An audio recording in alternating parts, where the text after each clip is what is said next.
Hindi ko po nang-agarang tulong. Dito po ako natulog sa CR. Ayan, kasi sinaktan ako ng amo ko kagabi. Dito po ako natulog. Hindi na po ako lumabas. Baka sakatan niya po ako ulit. Kaya dito po ako natulog kasi feel safe po ako dito. Kasi yung susi ng kwarto pinagagawa namin. Kaya ako nasugatan sa kamay. Pinupok niya po ng ilang beses yung ulo ko. Maawa nyo na po, tulungan nyo po akong makaalis dito. May pamilya pa po akong nag-aantay sa Pinas. Hindi ko po talaga ayaw ko na pong lumabas dito.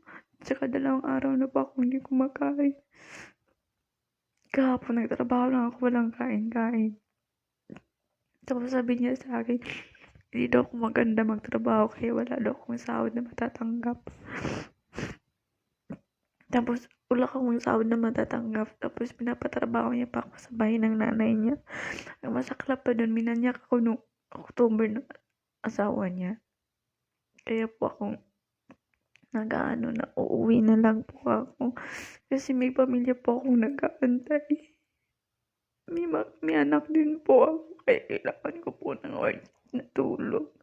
Parang away yun na po. Kailangan ko pong makauwing buhay. Ayaw ko pong mamatay dito. Sarabi tulfo. Ikaw lang po yung alam kong makakatulong sa akin ng urgent na urgent talaga. Kasi yung lahat ng mga nilapitan ko, parang wala lang sa kanila. Kailangan nila ng matibay na ebidensya kung bakit ako pinalo. Kailangan nila ng ebidensya. Hindi pa ba ebidensya to?